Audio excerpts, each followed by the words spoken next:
So, Kev, Anna, thanks very much for agreeing to do the next edition of the big interview.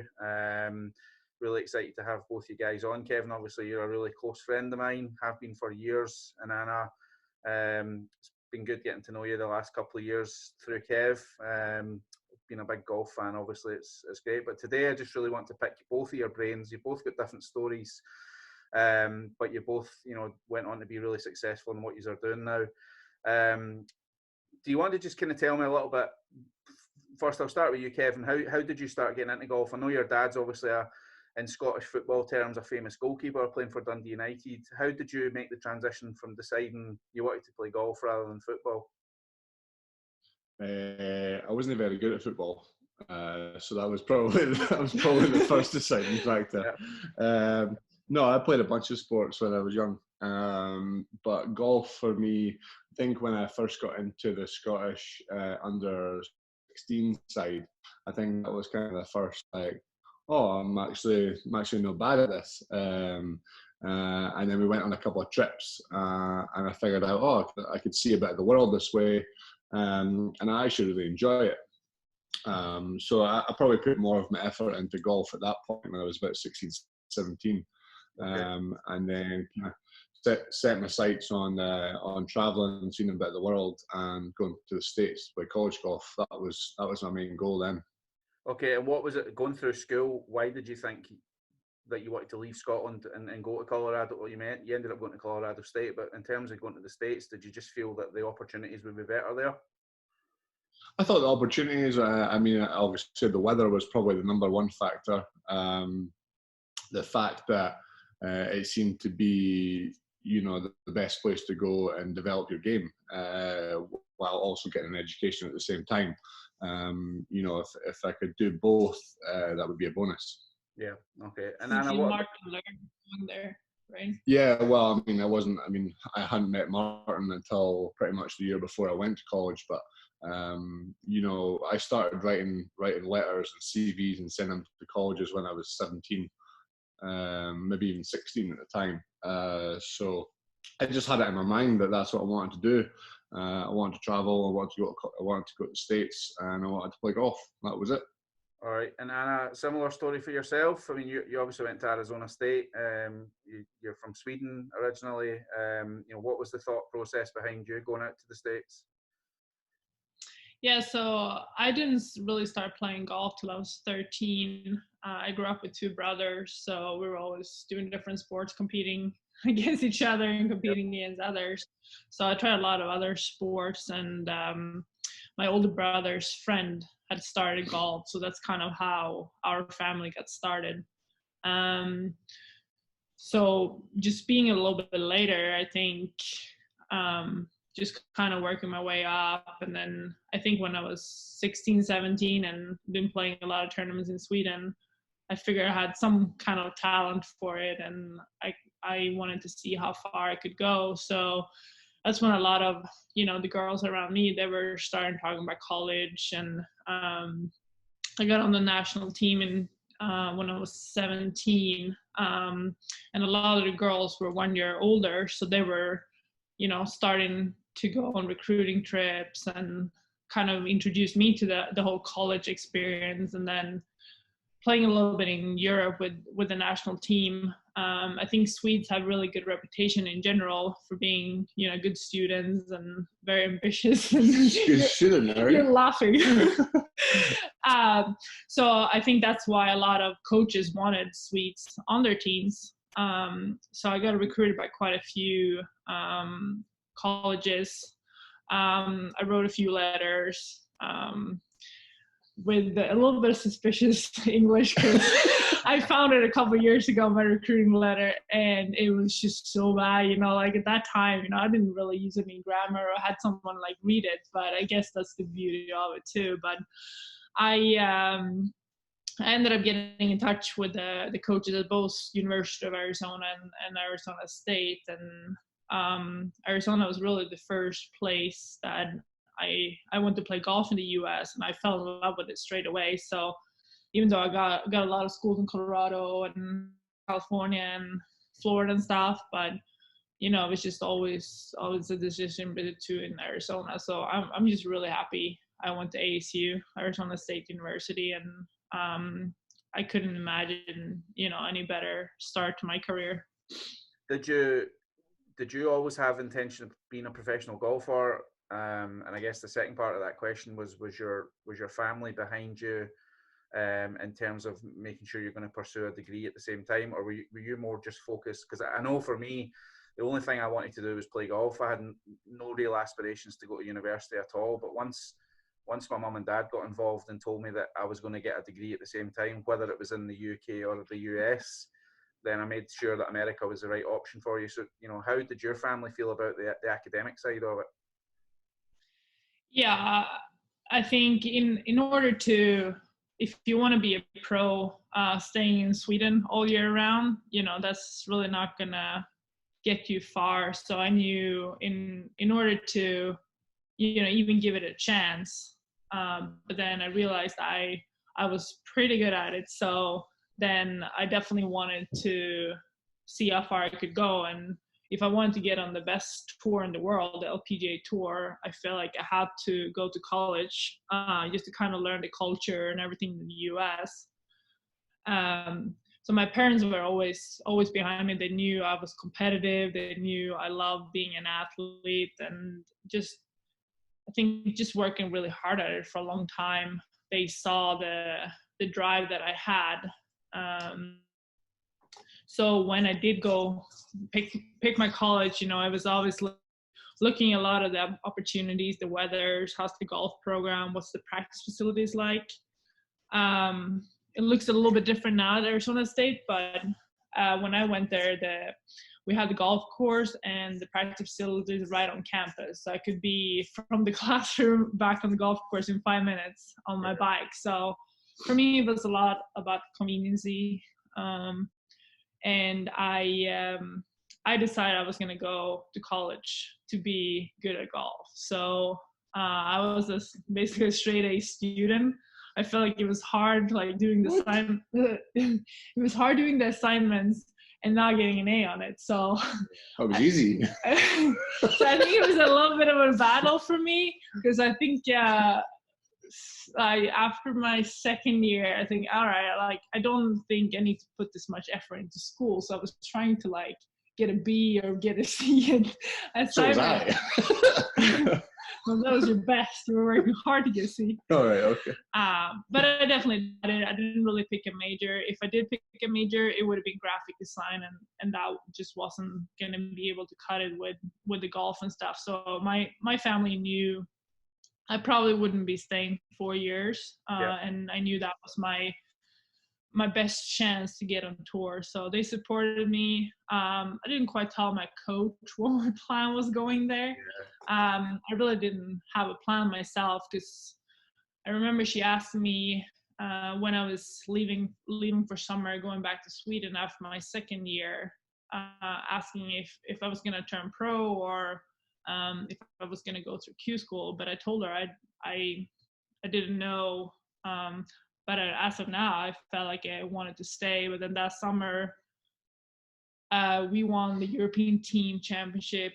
I won British Amateur. I was a low amateur at British Open, and then we ended up winning the World Team Championship with Sweden. I was there. Colin was there. In October that year. So a little bit of change, and then that's when I knew that, okay, this is the time. So I love my college experience. Yeah, you touched on the facilities a little bit there, and I kind of want to move over to you, Kev, because I think Scotland and Sweden are pretty similar in terms of weather, but for me certainly the transition between the facilities and the weather in the States compared to here. What was your kind of first impressions when you got to Colorado State, just about what you'd got yourself into in terms of the golf? In terms of the golf, I mean, it was the practice was structured. We had team workouts. I had study table. Study hall. just you know, everything was different. The weather was different. I mean, obviously Colorado, it was just over a mile high.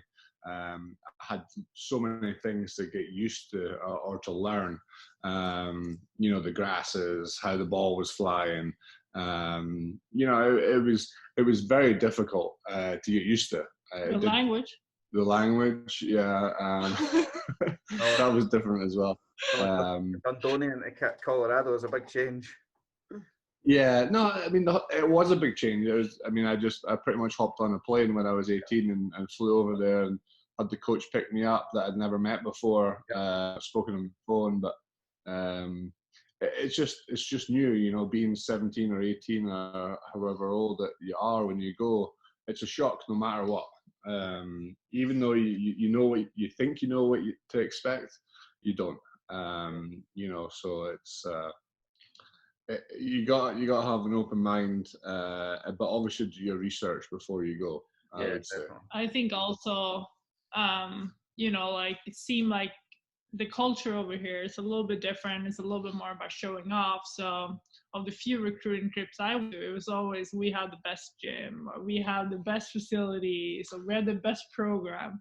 So I think you can have high expectation going there, but if you haven't seen it, I think it's also like having some realistic expectations, because it's always seemed to be said or portrayed a little bit better than sometimes what it is. Of course it is, yeah. I do, yeah. But I didn't mind it. Working the opposite as well, you know. We've got we work with a lot of soccer players here, and you know, a lot of families and a lot of players think they're great players, and they are, but they don't realise just how good the standard is in the States. And I think that's partly because the facilities are so good, the coaching's so good, and they just don't realise, you know, they maybe play for a pro youth academy here, and they think they're just going to walk into a team when they get to the States. And it's like, listen, the standard is incredible over there, and you need to prepare yourself for that before you get there. Yeah, oh, definitely. Yeah, I mean, you go from a big fish in a small pond, you know, that analogy. But I think you got to be prepared to go work hard. You know, at the end of the day, they're paying you to play golf, or they're giving you your degree to play golf, but you still need to get your degree at the same time. You know, there's a lot more goes into it than just rocking up and going and playing college golf. Yeah. I think you really need to know that before you go. Yeah. So Kev, I want to kind of touch on your success as a golfer. I mean, mine and your success get to your fiancés, but so 2006, 2007, you held the Scottish stroke play and Scottish match play titles at the same time. There's no question that you made a big step from kind of where you started at Colorado State to getting to that stage. What would you say college golf did for you in terms of getting you to that level? Probably made you realize that there's better players out there. There's more better players out there than what you think. And you really can't give them a second or a minute or an hour of a head start, I think. You know, and it's not just the practice, it's the fitness, it's the mental. You know, there's so many more factors involved than just getting that little ball in the hole sort of thing. You know, so it's traveling, it's organizing your food, your hotels, all that sort of stuff, and still being able to play golf at the same time. Yeah. Anna, you've had today, hopefully you'll go on into even more great success. You had a brilliant career today, multiple tour winner, you've won 2 majors, played in various Solheim Cups. You know, what do you feel? I guess the way to ask this question, did you feel like going into college you were going to give yourself that platform to have a successful career as you've had to date, or do you feel like you've done better than you thought you were going to do? How would you kind of sum up what you've done so far and what college golf did to get you where you are just now?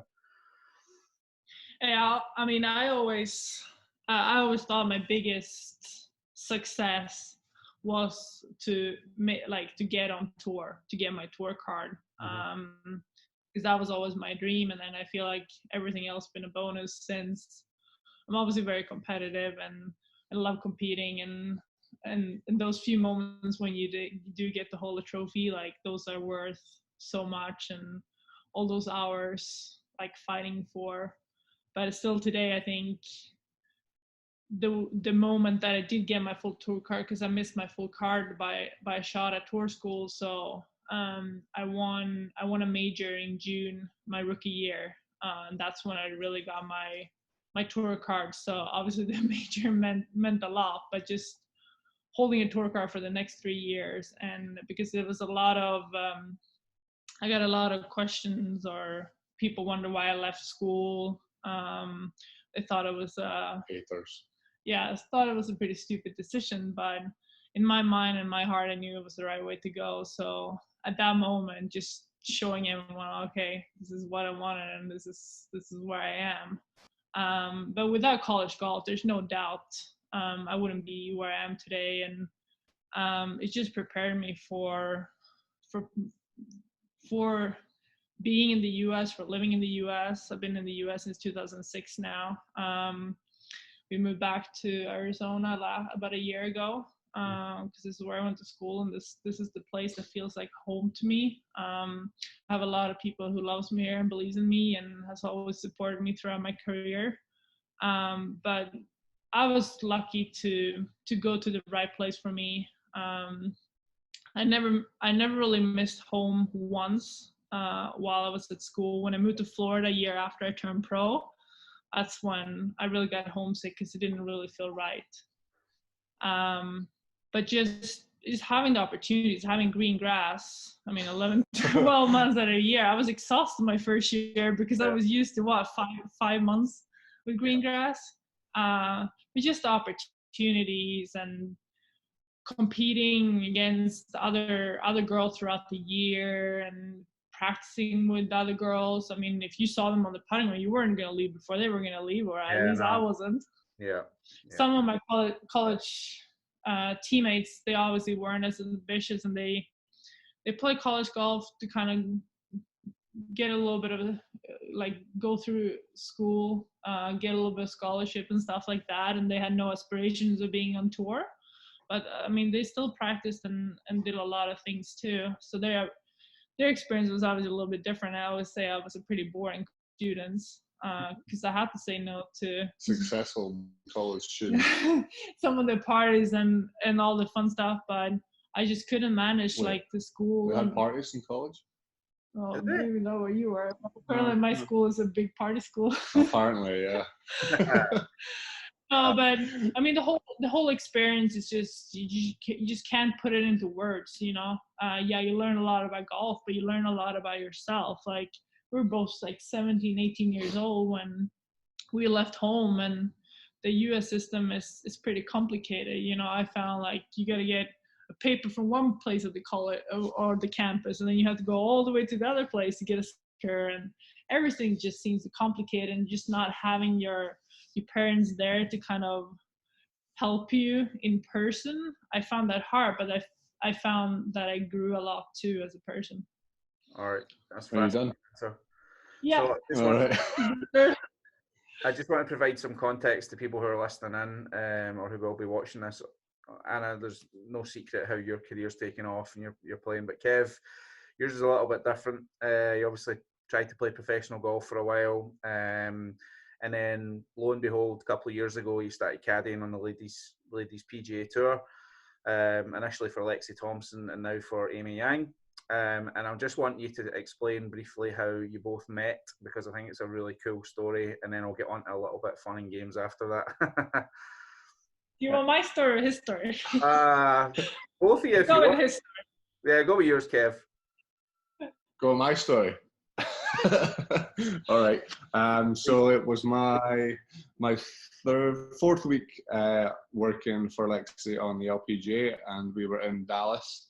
I was sharing a hotel room with a guy that I'd met, and we were sitting in the hotel room one night, and he's hungover, and I'm sitting there and I'm thinking, I need to do something. I got to get out of this hotel. I've been in too many hotels.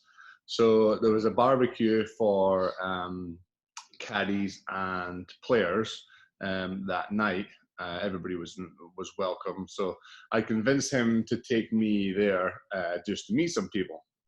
So right enough, he took me there, and we had a couple of beers, had some food, sat around the table, and my friend then pointed out Anna.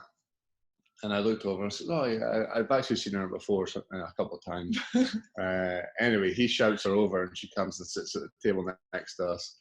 And I just started chatting, and she fell in love. Hey, Anna, your story now, since that's not obviously the truth.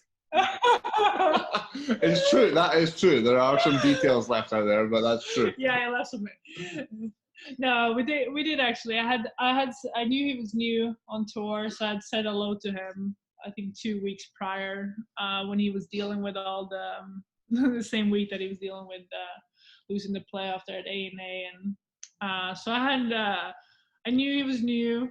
I mean, it's such a tight circle on tour, so yeah.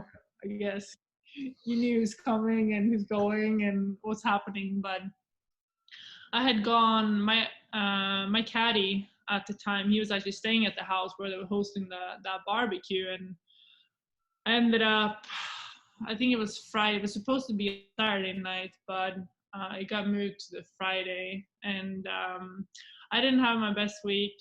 I was working with a coach at the time that I decided to part ways with that week, so it was a different kind of experience, but long story short, like I ended up making like a 12-footer slider to even have a chance to make the cut. I'm like, oh, I hadn't missed the cut in like a year and a half, but like if it was gonna be a week I was gonna miss the cut, I'm like, okay, make it be best. I don't like the golf course anyways, and then I can go home. But I made it that morning, and then my caddy was staying at the house. We were holding a barbecue, and I wasn't in the greatest mood. So I was like, you know what? I'm going to actually go meet some people. It'll be fun, play some ping pong or something like that. So and you met me. I was there for a little bit, and then I was going to be leaving. But then I knew Patrick, the guy that Kev was staying with. So I was just going to go say hello before I left. And then there was Kevin. He was pretty shy.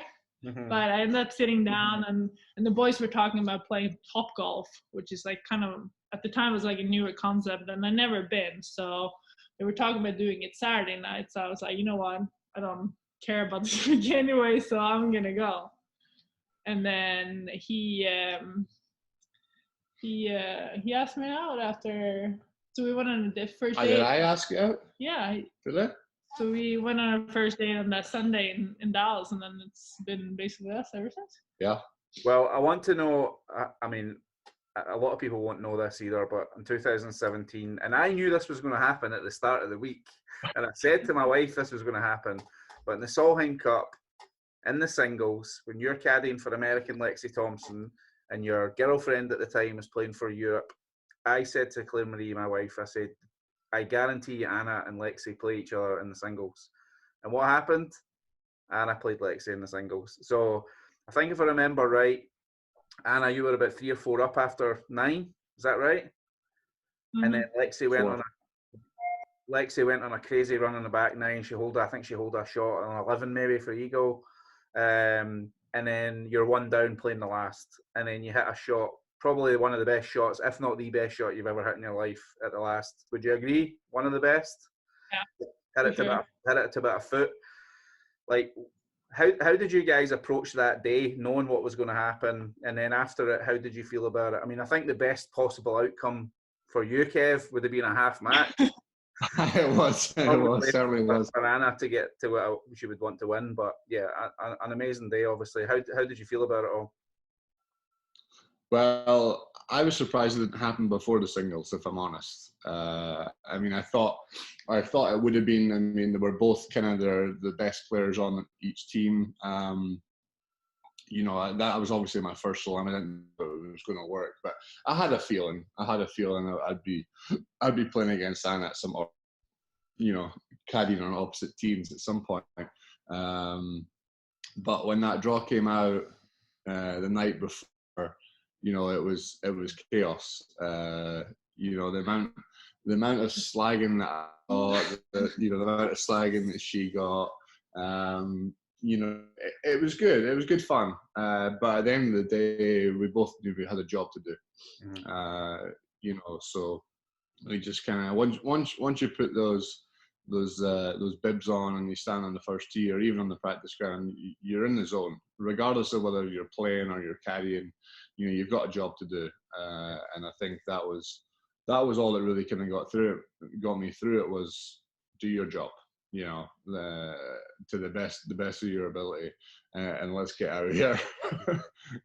Well, it was definitely. It was almost like we were waiting for it to happen that week, and then at least everyone in the European team room, they were loving it. Like when the draw came out and seeing like us go off first. Obviously, a lot of people didn't know that we were dating at the time, so a lot didn't know what was going on. But I know people told me like Kev kissed me on the cheek after 18. I mean, it was so many people and whatever. Like it was crazy. I can't even remember. Moment barely, but I think the Swedish commentators had said on Swedish TV, it's like, oh, that's a little weird way to like greet your opponent. But there was a good one. I don't know if you remember seeing it. That there was a reporter had said, I think Lexi's caddy's dating Anna Nordqvist. And then one of my friends had wrote in and said, no, Lexi's caddy's dating Anna's caddy. Then it was a whole big thing that blew out of proportion about who was dating who. Yeah. Well, you survived. You survived at least. We did. Yeah, we did. Best outcome for me. You get to a point now where you're engaged and you were supposed to be getting married. You were supposed to be getting married on the 11th of July, but thanks to coronavirus, you're having to push it back a year. Yep. How's life for you guys now? How you're just settled in Arizona? How do you feel? How do you feel everything's coming? You're obviously everything's coming together quite nicely for you. Any plans for the future? Any additions? Anything exciting like that? A dog. A dog. I'm trying to convince her to get a dog, but it's not happening. So we're actually in a good spot. We're here in Scottsdale, Arizona, where we live, and it seems to be one of the better places it's been. They have some kind of stay-home order, so you can go out and work out basically, go for walks, and the outdoors is great because it's pretty warm. Pretty warm. Yeah, right now it's really hot. Yeah, it's like 35, 40 Celsius. Yeah. But we've been off since last tournament was Australian Open. February. Mid-February. Second week in February, yeah. And we were supposed to start in June, but they just pushed it to mid-July. So it's just kind of like a little bit on the unknown. I'm obviously still practicing and trying to keep sane. It's hard to know how hard to go and when to practice, what not to practice, what you're supposed to do, what you're not supposed to do, because you never had this much time off. And nobody's had this much time off, really. Yeah, and if we start in July, it's basically goes every week, but 2 weeks off till Christmas, the week before Christmas. So it's going to be crazy when we get going. Hopefully sooner rather than later, but we're doing all right. Yeah, I've been baking, cooking. Oh, I've not. You have. Yeah, I baked a little bit. Well, I'm going to give you a quick fire 5 questions. You can answer them together or individually if you want. But what are you watching on Netflix just now? Nothing. We just finished Waco. You'll know about Waco. Lucifer is good. Watch 57 episodes of Lucifer. Yeah. I actually really recommend it. Ozark. We finished Ozark, and we're waiting on the new Blind Spot series to come out. All right, interesting. What's your favourite food? Oh, Chipotle.